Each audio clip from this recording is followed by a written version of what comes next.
All right, so now that I'm kind of loose and just talking,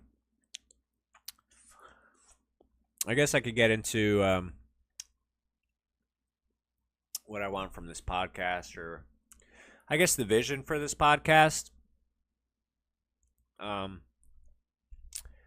I don't know. I ever since I can remember, I was always the entertainer or trying to be. The class clown, best sense of humor, all that shit. So it's kind of strange for me. Not strange for me that I kind of went into engineering and went that route and didn't really go another route, whatever that might have been. So I don't know. Uh, this is like this is a cool like outlet for me to still be creative on the side and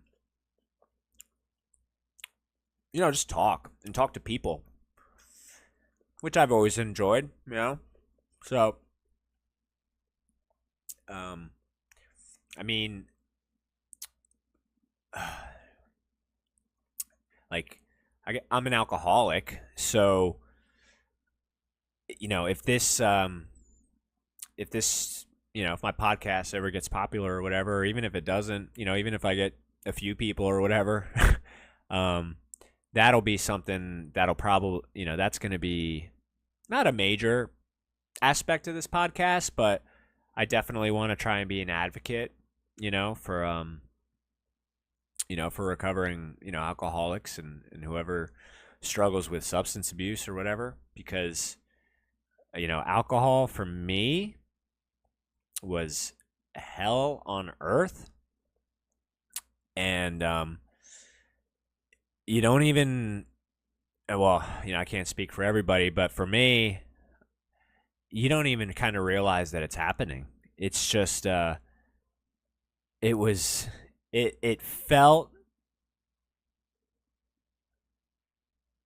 what did it feel like?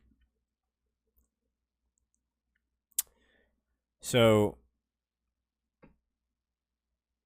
I started drinking when I was about 14 years old. That's when my brother started drinking. We both started drinking together.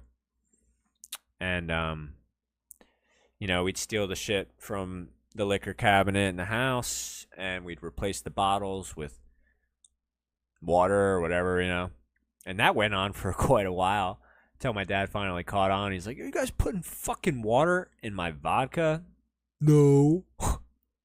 He's like, "I fucking know you are because there's condensation in the bottle." So once he found that out, we had to outsource our alcohol. There were ways, whatever. But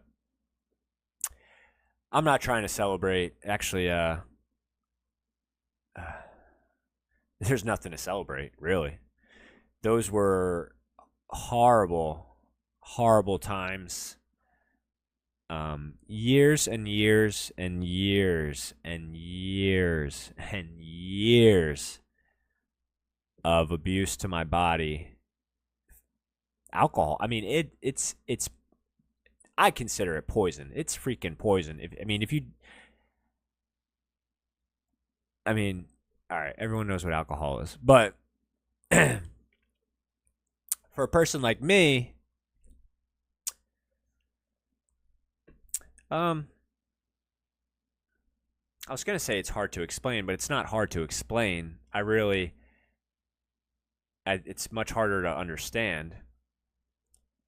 I don't understand how like a normal person can just have like one or two, because when I drank,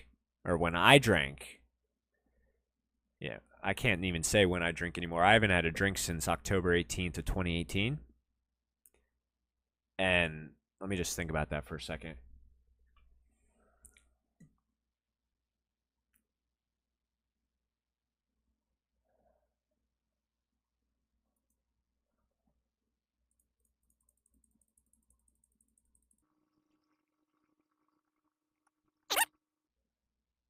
10, 18, 2018. I'm covering it up. Oh, Steve, you're messing it up. Messing it up, Steve. Oh my goodness, Steve. Oh gosh. Ay ay ay. But anyway, um, yeah. So how? So my, I mean, my goal here is to,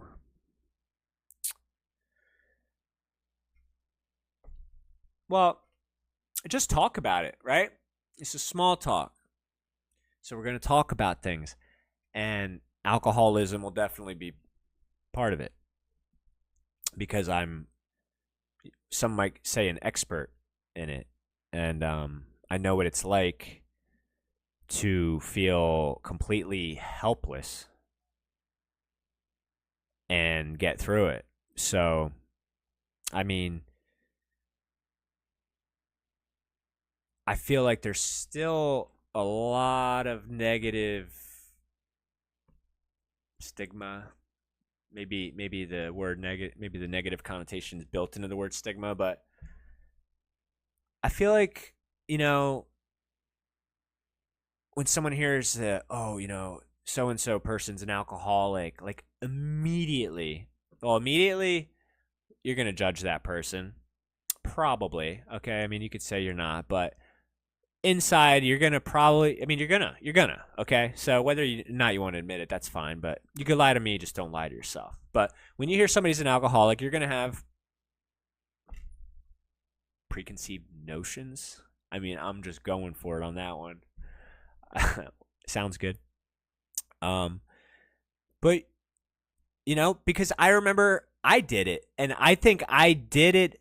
When I say I did it, I mean I think before I was able to come to the terms that I was an alcoholic, when I heard that somebody was an alcoholic, I did those things, even though at the time I was, and I just hadn't even really realized it yet, or I hadn't realized it yet, and then there's that long period of time where you just don't want to admit it and you're just in denial. And the problem is that a lot of time people just stay in that stage forever. And it only goes one way if you don't, turn it around. So, I mean, I'm so fortunate and happy, and really, I mean, I'm proud of myself. It took a long time. It took many years of being unhappy and depressed, and whew,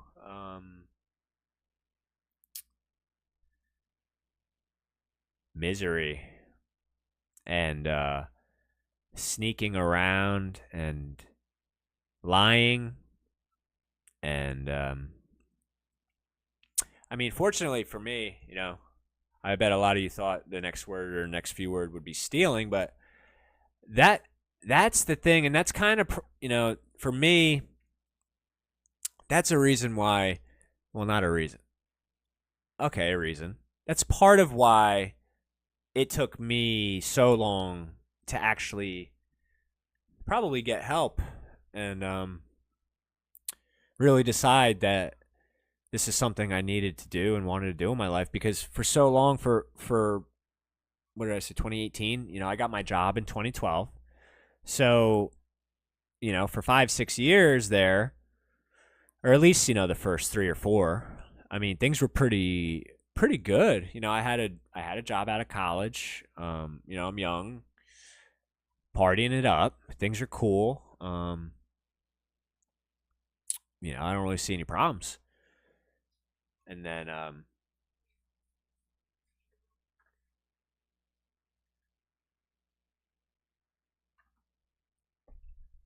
get a little older. Hit that 24, 25, 26 age, and I mean, I'm terribly overweight. I mean, I'm not terribly overweight. I mean, I got up to 250 pounds. So I mean, for me, who's usually, well, not usually, but I mean, I like to be around 185. So I was 250. I was a big boy, but it wasn't even. It's not the weight. The weight. I mean, the weight could be an issue, but it doesn't have to be, right? But it was the 250 that I was, right? Because I didn't work out. I wasn't eating healthy. I wasn't even really eating, you know? I was just drinking a lot, a lot, a lot, a lot, a lot. And then when I did eat, yeah, it was crap. It was frozen pizzas and pizza and tacos and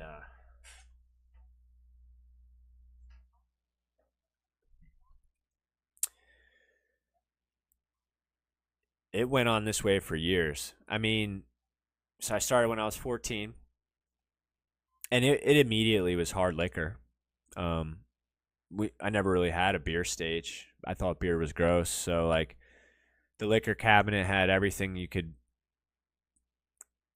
think up. So we had plenty to choose from.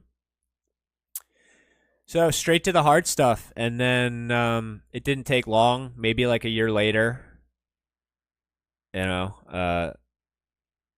we were able to just get the alcohol, and we were drinking. I just remember drinking like I'd get a liter or a handle of Bacardi Gold and just stick that in my computer desk and just play Call of Duty and just rip shots on a school night for high school. Like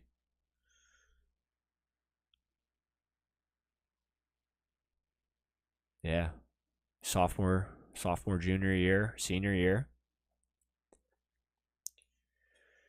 playing whatever, playing Diablo, World of Warcraft, Call of Duty, and just drinking Bacardi Gold in my computer. My brother would be in his room. He'd be doing the same thing. I'd be in my room. We'd be on our headsets together. And hey, they were great times, right? They seem to be great times. Could have had much better times, you know? But I mean, just I'm so blessed and happy, and the finally taking that step to get help. Um, so what drove me to that? Um, well, so the thing about uh,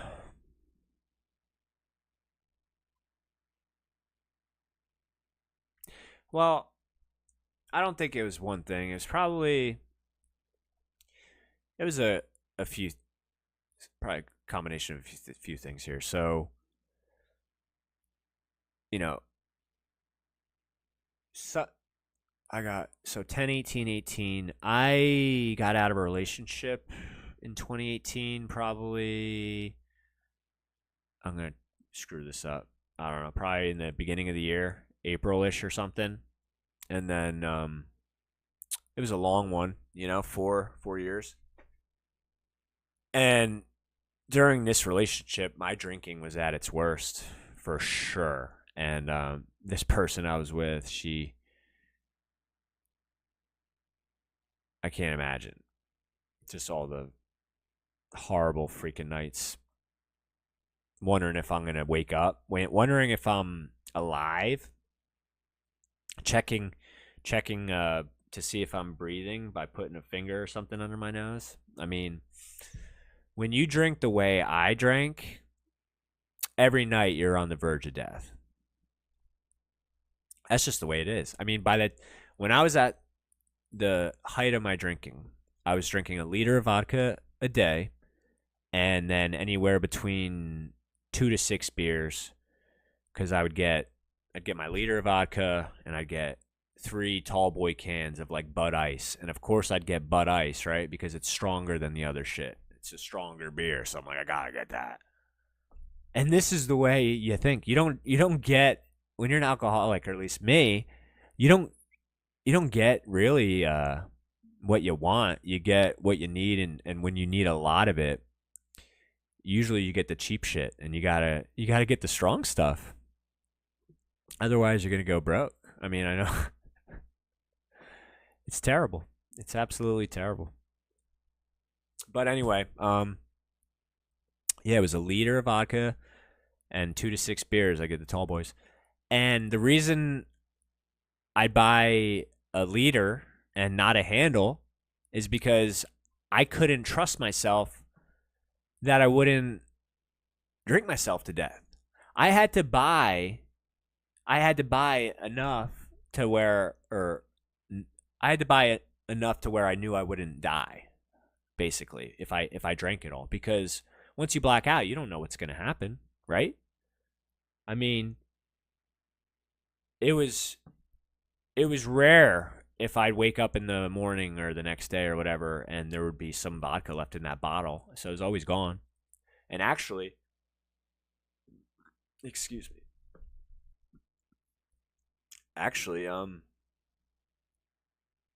so I'm just kind of jumping around here, sorry. But so when I finally decided it that I needed to change, I went to the HR department at work and I just started trying to find out some information, whatever I could. I said, hey, I'm just wondering what happens in these scenarios, what kind of protection do employees have from the company and this kind of stuff. And I learned that Jersey's got all these programs and whatever. And I found out all the details. Fuck was I going with this? Yes. Oh, that's right. Okay. So I went to HR, found everything out I needed, went home, did the research, and I found out basically this was on like a Monday. This is like the first day of the week, and um, when I get home and I made all the phone calls, they told me that they'd be picking me up on Wednesday. Um,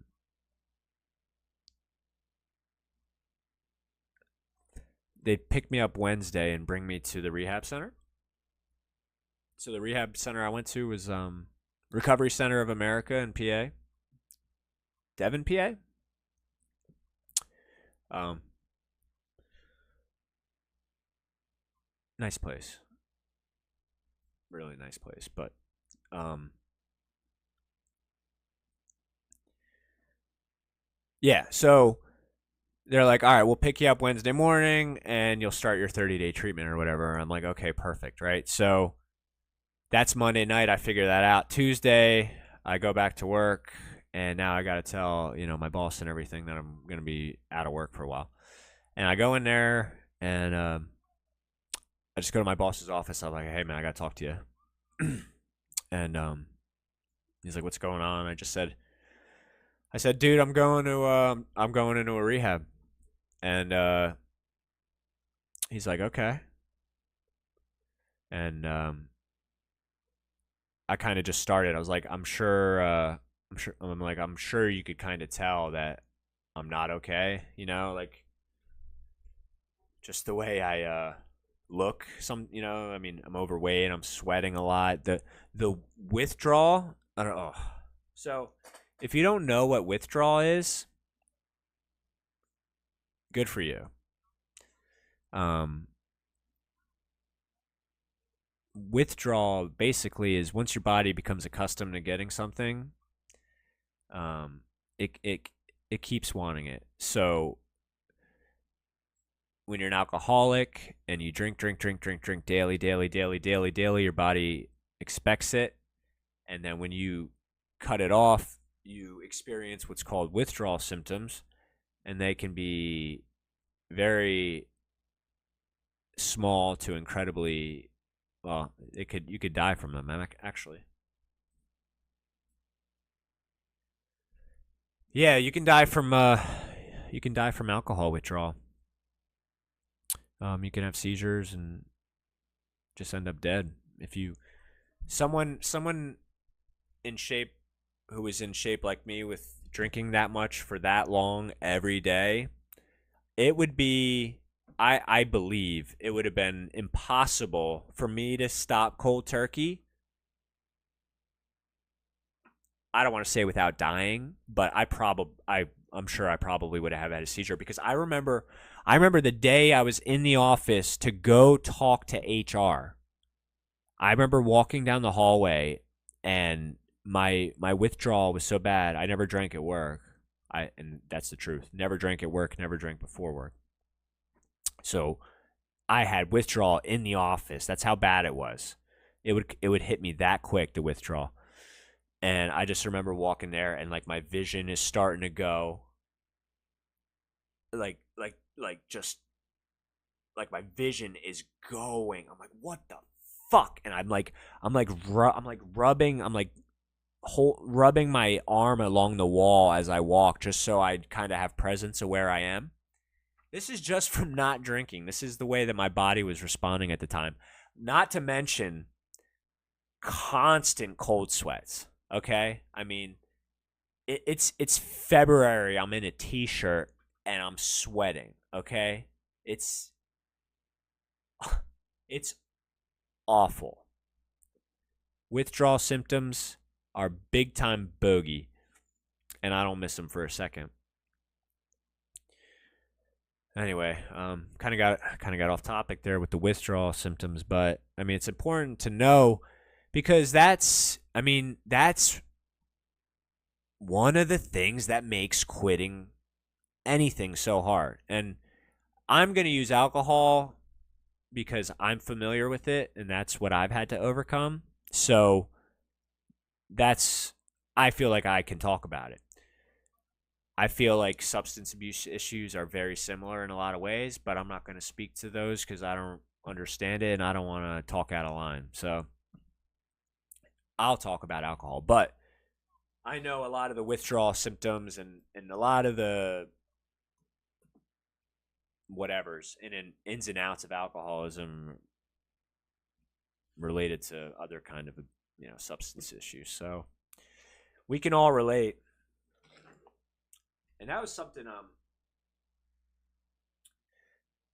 that was cool and I really appreciated was when I was talking to a certain someone at work about needing the time off and where I was going. That person totally just related to me and told me that they knew someone and dealt with something similar and really told me that they were like, you don't need to forget about the company right now. He said, it's just a job. He's like, you're 27. He's like, you got your whole life ahead of you. He's like, you got to go get yourself straightened out. So really having, their support and the way that person handled it for me was really cool. And, I'm always grateful for that. And then actually that person had me go tell somebody else and just to verify. But that person too, related totally at one of their parents, right? Same thing, alcoholism. Everybody knows somebody. But it doesn't get talked about enough. And if it does get talked about, like I said, it's got a stigma to it. It's like, ooh, alcoholism. That guy's an alcoholic, or like, I get it though, because I get it. I get it though, right?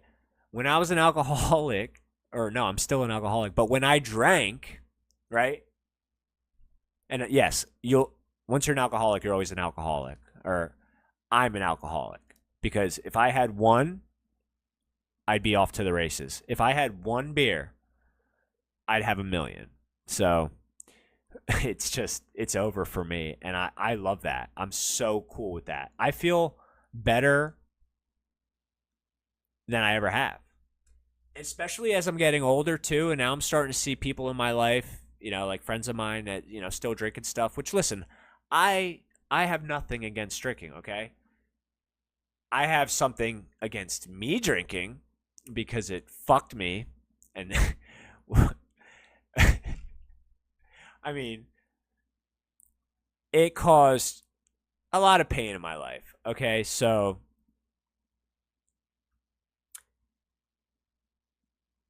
but for those who can drink and can drink responsibly, it's okay. I'm just not one of those people. And I realize that, and I'm okay with that. But honestly, I kind of consider myself lucky now because I don't have to feel, I mean, hungover is one of them, but like, I don't have to buy the shit, right? When I go out, I'm not buying drinks, which, I'm frugal. And people close to me are probably like, he's a cheap son of a bitch. I don't think so. Frugal. We're frugal. But anyway, I mean, who the hell wants to go out and spend $15 on a freaking drink that, I mean, it's crazy. So, yeah, I'm pumped that I don't have to really buy drinks anymore. There it is. I'm pumped that I don't get hungover anymore. I'm pumped that I'm almost as in good a shape now at 33 years old than I was when I was 18. And I'm way better shape than I was when I was drinking, I'll tell you that. I'm down 65 pounds. I'm training for a marathon. I ran the half marathon a couple years ago in Philly. I just ran a 10-mile broad. I mean, I'm doing things. And when I was drinking, I didn't leave the couch. I didn't leave the couch or the computer chair. And I was cool with that. I worked. I went from whatever, 7:30 to 4:45. And on the way home, I hit the liquor store every day. Every day. I remember, it's funny because now that I'm thinking about it, I'm kind of going back in time a little bit. Didn't start out as a leader. That's where I ended up. But I remember for a really long time, I was buying just a pint. I'd buy like a pint and then, 6 beers or whatever. And just day after day after day after week after month of pint and beers and pints and beers, it turned into 2 pints and 2 pints and then 750, which is I think is 2 pints. I don't remember. And then when the 750 wasn't enough, I knew I couldn't go to the handle or I'd wake up dead, not wake up. So I went to the 1 liter. It's like the most rare bottle there is. Nobody ever goes for the 1 liter bottle. People get the pints, they get the 750s, or they get the handles. Nobody gets the 1 liters, but I was getting them. Should have been giving me like major discounts for taking them off the shelves.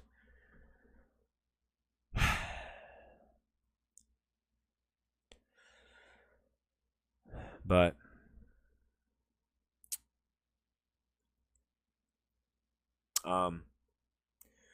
yeah, so I did the rehab. I talked to whoever I needed to talk to at work. I told them what was going on. I got the support. Appreciate the heck out of that. And I went away for 30 days.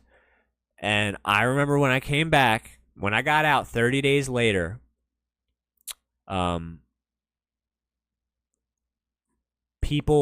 people didn't even recognize me.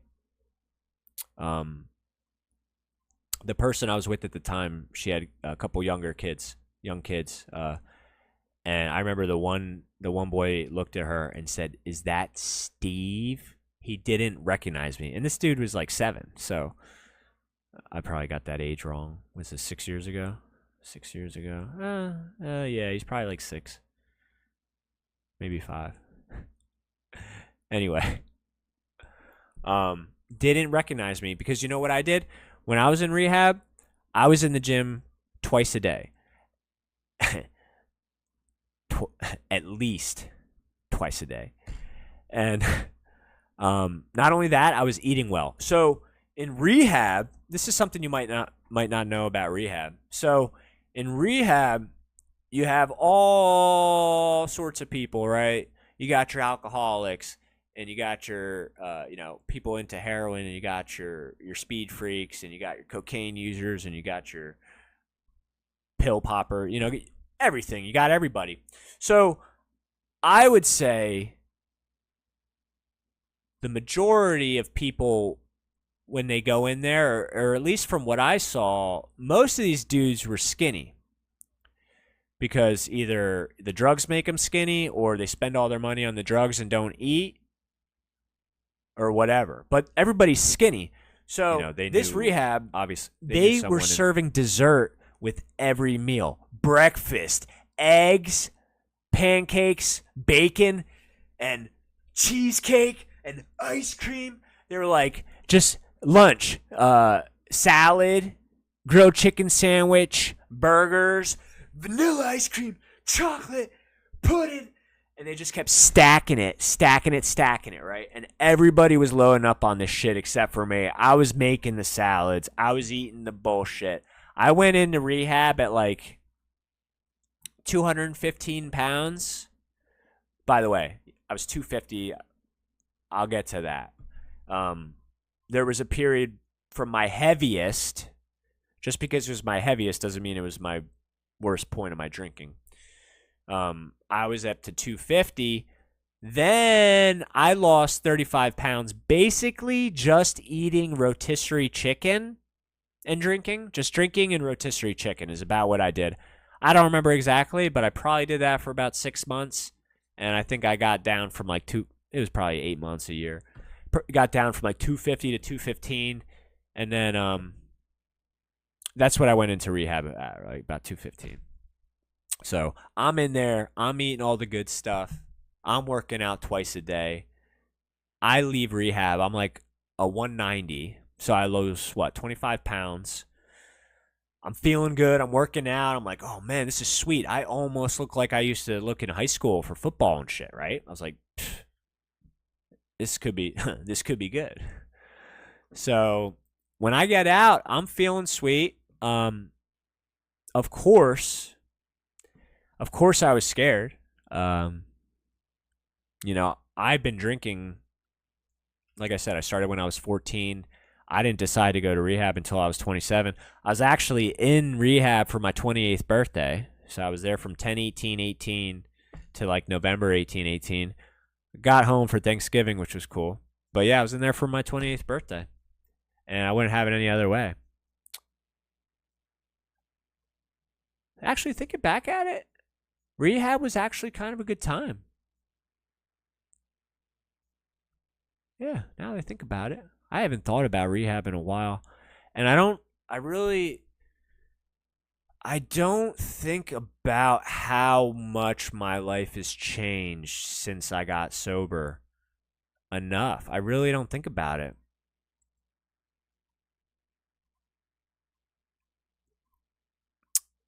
It was so different. And it was so bad.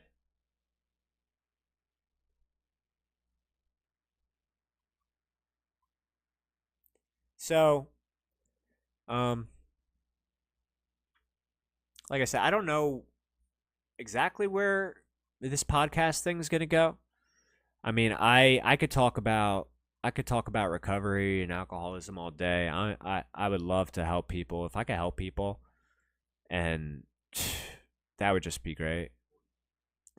Because if you knew me, in my heyday of drinking, if you knew how much I drank, how often I was drinking, the sneaking it around, and that's the thing, is like when you're an alcoholic, like a true one, like a good one,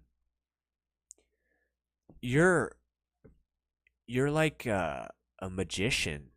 You're like, you come up with the craftiest ways to get your alcohol because you need it. And when you don't have it, you're freaking out. How do I like imagine this is kind of what it feels like to be an alcoholic and being in a situation where, like, let's say I'm out with somebody and I don't want to let on how bad my alcoholism is, right? I don't want them to know. If we're out and then we're like,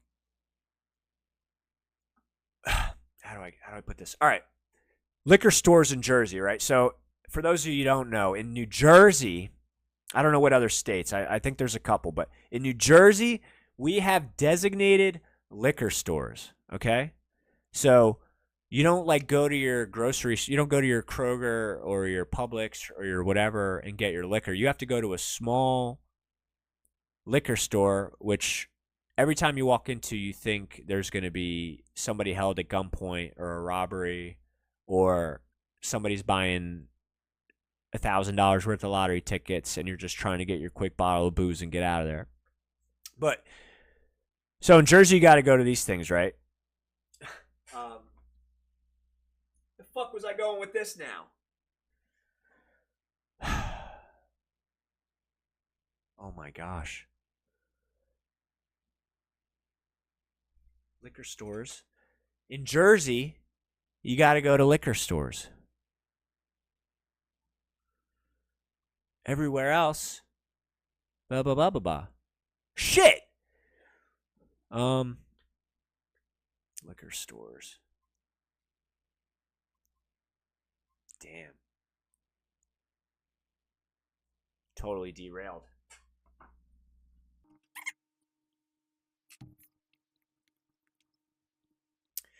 Yeah, but if you knew me at my peak, you'd probably think that this dude could never quit alcohol. I never thought I'd be able to quit alcohol. Especially at that age. I was 20, 27. To think I'm never going to have another drink for the rest of my life. I was like, that I don't know if that's a life I want to live, man. Like, how am I going to have fun if I can't get fucked up from booze, or fucked up at all? And you just take it one day at a time. That's it, right? One day at a time. One day at a time. One day at a time. When you think about it one day at a time, you're like, I just have to get through today. I'm just not going to drink today. I might drink tomorrow, but I'm not going to drink today. And that's the easiest way to cope with it in the beginning. Because yeah, it's a terrifying thought. Who wants to quit alcohol, right? It's fucking excellent, right? You have to wait 21 years to get it, to do it the right way, right? You finally get there. You want to rock and roll. I'm not trying to bail out now. I'm 27. So it's tough. It's tough. Quitting is tough. You got to want it. And nobody could want it for you. You got to want it yourself. Nobody could push you to do it. If you don't feel deep down in yourself that you want to do it, you're not ready. And that's unfortunate. And it's also okay. Sometimes people just aren't ready. I don't like how people say, I don't like how people are like, oh, I had to hit rock bottom. I had to hit rock bottom. I had to hit rock bottom to. I mean, sometimes that's what it takes. Straight up, because that's how hard it is to quit. Sometimes you will just run yourself into the ground, lose everything you have to get a drink or to keep drinking. And then once you lose your job and your girl and your house and your kids, or once you lose it all, maybe then you finally wise up and you're like, I might have to quit this shit. And that's okay, I guess. I mean, of course that's okay. I don't mean to say I guess. That's okay. That's not exactly how I wanted to play it.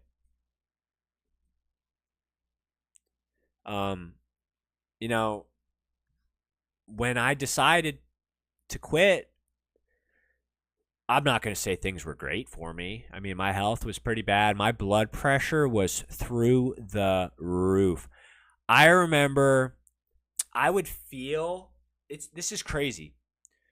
My blood pressure was high. It was I forget. It was like 160 or 170 something. 160 over 130, 140, 137. I had high blood pressure. The doctor was like, "This is not good." And when your blood pressure is that high, or at least I think it was the blood pressure. I mean, it was the alcohol withdrawal, the blood pressure, it was all that shit. I felt so puffy, and I was puffy. I mean, your your face swells when you drink as much as I did. Your face swell, your whole body swells, right? So I remember I used to just like, I felt like I had to like let like air and like just try and air my face out, my body from like I was like, oh my god, I gotta like relieve pressure. That's I can't believe I didn't have a stroke or a heart attack, honestly. I mean, and that's the reality is that I probably wasn't that far away from it. I mean, if I kept going that way, for another year or two, I don't know. I don't even know if I could. I don't even know if I could have if I wanted to, because I know I had some close calls to death. Um, I never got to the yeah, kind of all right. So we're bouncing around. So when when they told me they were going to pick me up on Wednesday morning, I found this out Monday night, so I had like a day and a half before they were going to pick me up. So Tuesday I go into work, and that's when I'm telling everybody, listen, I'm going to be out for a while. Yeah. So I go home Tuesday after work, and now this was a very dangerous situation. And this was, I mean, I don't know. I don't want to say it's anybody's fault, but it's, I would say, dangerous and not really advisable to have an alcoholic call in and say, I need rehab, I'm drinking a lot, I need it bad, and scheduling a day and a half out, and then giving that person the opportunity to have like one last hurrah, because that's exactly what I did.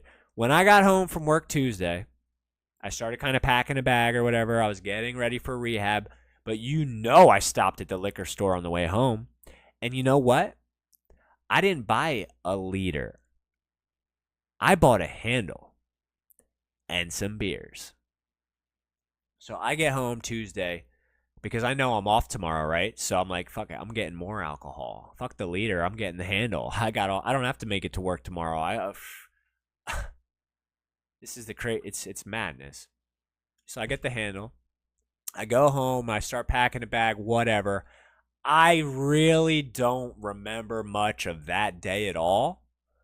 The next thing I remember is waking up in a hospital bed with both my arms like this, with an IV in each one of them.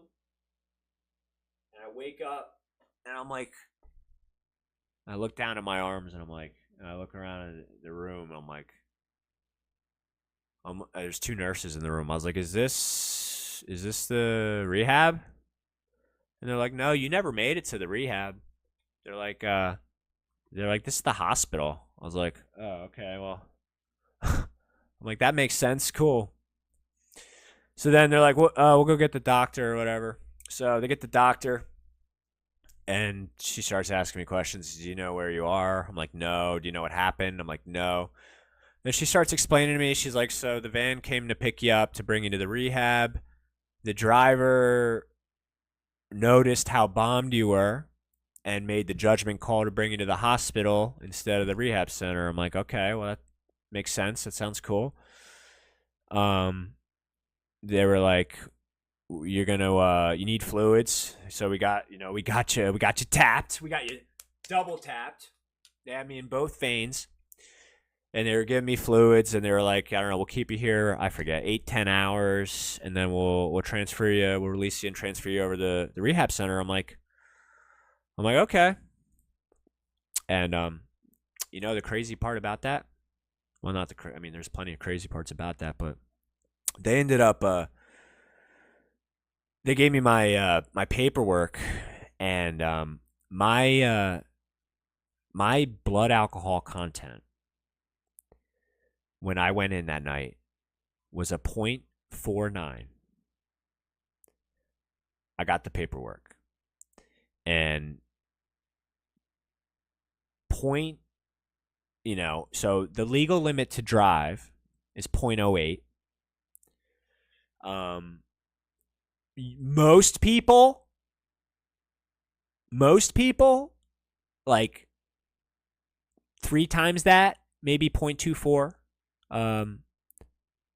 are hammered drunk, blackout. 0.3 hammered drunk, most people. 0.4 is like coma death, and I had a 0.49. And I'm not bragging about this. I'm just telling you what it is and how close and how dangerous alcohol can be, was for me. And how close I was to death. I mean, I could have so easily died that night, you know? And I don't think about that very often either.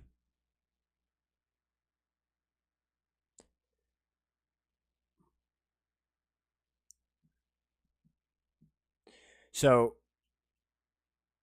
um,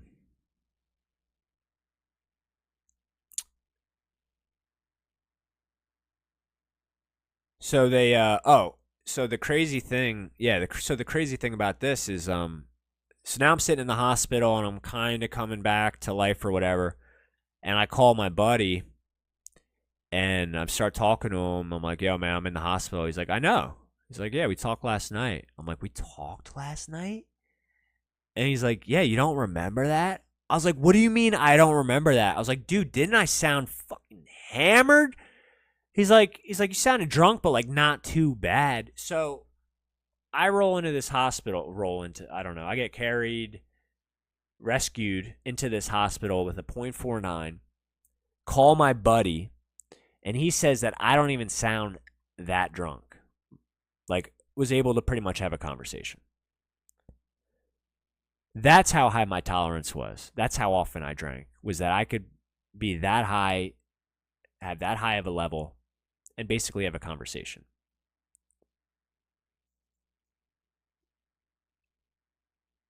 I mean, not remember any of it, but have the conversation.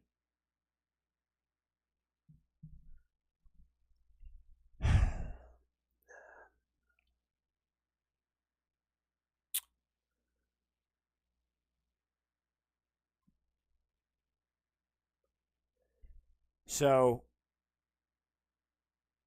yeah. So, literally almost died on my way to rehab. And I got to imagine that that's pretty common. Maybe not pretty common, but not rare. Because who's not going to want to have a little, celebration send off, right? That was like, it was a no brainer. It was a no hesitation move. I was on my way home Tuesday. I felt like I was going on vacation, and I knew I was never going to drink again for the rest of my life. What choice did I have but to stop at the liquor store and buy the hugest bottle they have and go out with a bang, right? I mean, I didn't see any other option. And it almost killed me. But maybe that's why it didn't. Maybe I can actually use this channel, use this podcast to talk about this stuff, try and help other people. I've had people reach out to me in private, ask me for advice or whatever. I'm always so happy to give it. I welcome it because that's what this whole thing's about, really, is sharing it.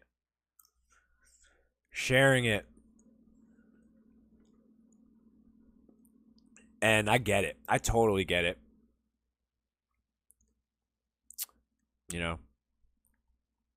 A lot of people close to me, alcohol has been an issue for us, but we're fighting back.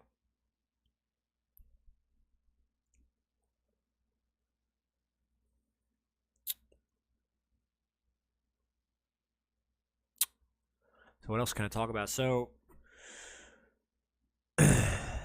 in the rehab, so I told you already, I was working out twice a day.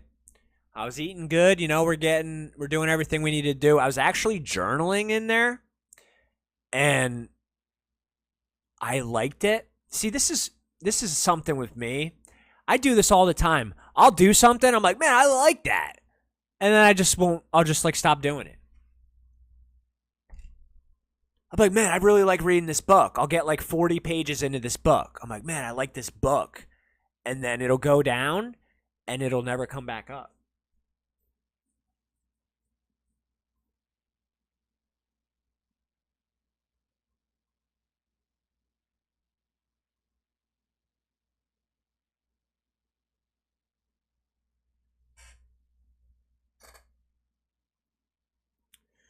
But so, yeah, I think journaling in there, it was therapeutic.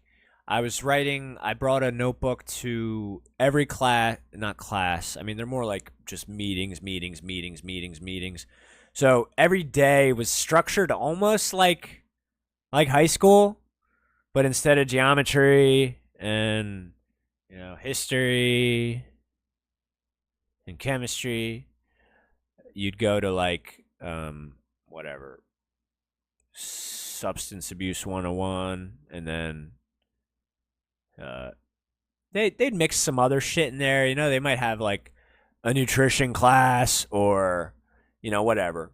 But basically, it was just trying to get everyone into smaller groups because there were hundreds of people in this rehab.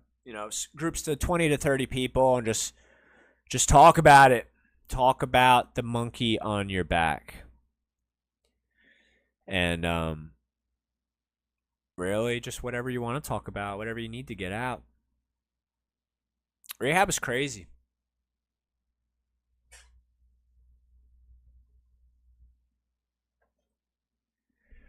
I'm fortunate. I'm fortunate that I was in the position I was in when I decided to do it. Oh, that's the thing. Oh, so circling back to not wanting to hit rock bottom. I basically came to the point where I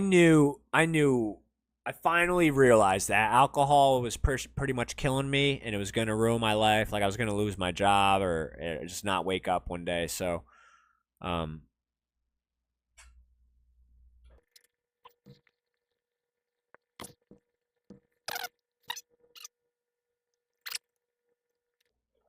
all right, maybe I'll circle back again.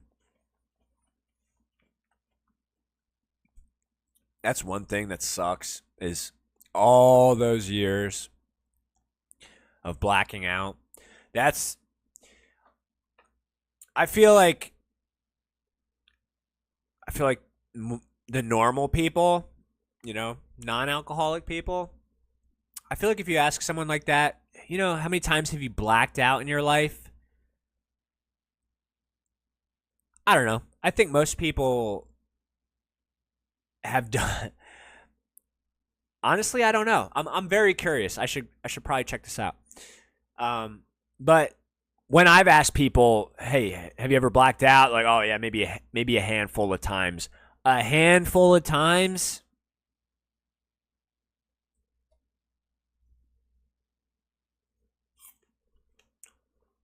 Good for you.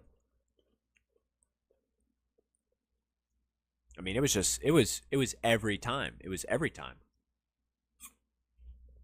There's no stopping. When you're an alcoholic,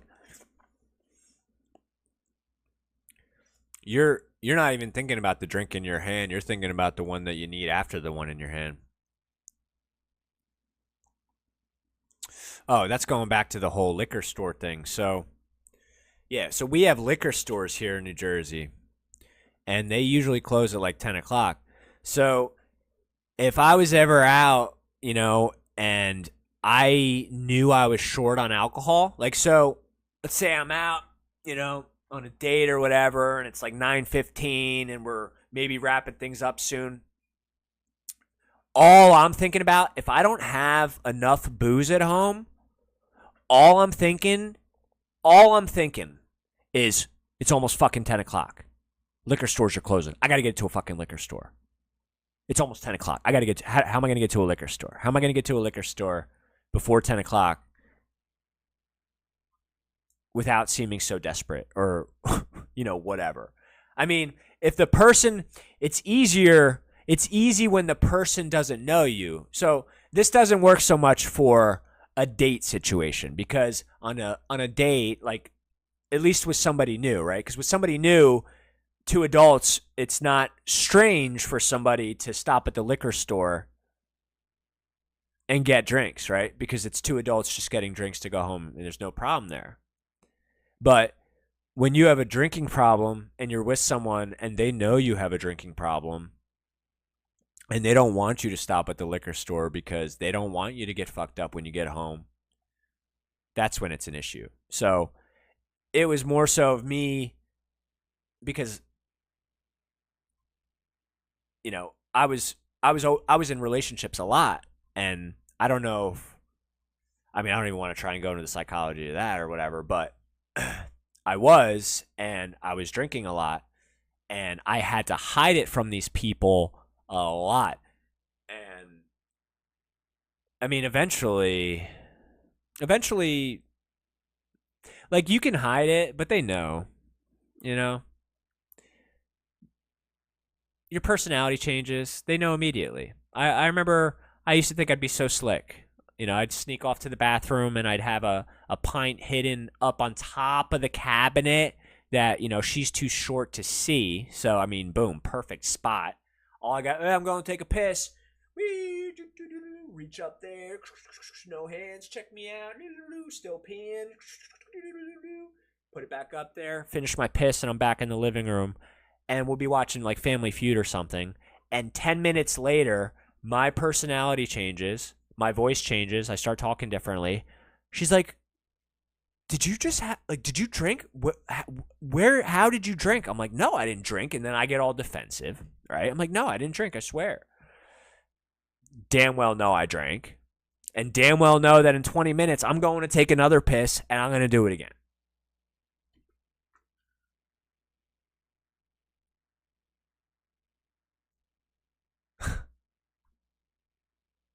It's madness. It's such madness. Oh my god, it was horrible. They're horrible years. Horrible years. But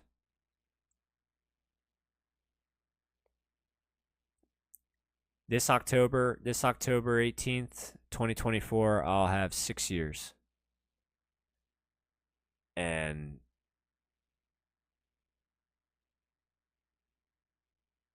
it's the best thing that's ever happened to me.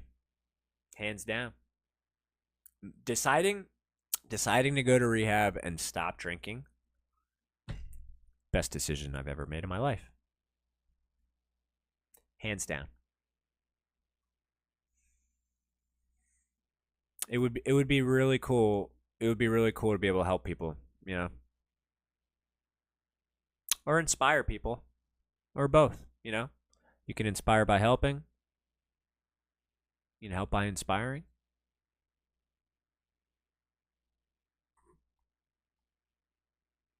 Yeah. Because I understand. I know what it feels like to just have drinking on your mind all day. All day. Because if you're not drinking, you're going to feel like shit, so you're thinking about it because you feel like shit, and then you're drinking to fix it, and now you're drinking. So you're just helpless, really. And by the way, I'm not going to push any AA stuff or whatever. I still got to figure out how this is going to be. I really prefer this to be more of an open format kind of thing. That's why I'm wondering if I want to go live on Twitch or something so I can interact with people. So I'm feeling that out. Maybe we'll try that. I just wanted to kind of get the basis here to see if my mic's working, kind of get loose in front of the camera and just be truthful about some stuff. So,